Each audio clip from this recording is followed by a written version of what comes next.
How to read your bank statement. 3 must check items. Firstly, you should be clear on what you are looking for. Bank terms and conditions can be long and full of legal jargons, but focus on the key areas that affect your money and rights.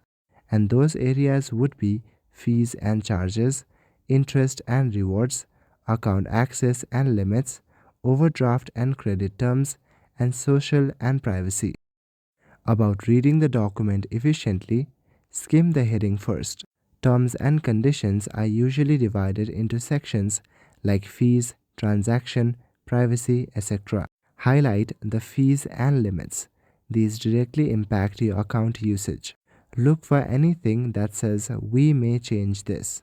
These indicate areas where the bank can change rules without much notice, and you will need to pay special attention to exceptions. Sometimes the terms and condition will say except under these circumstances.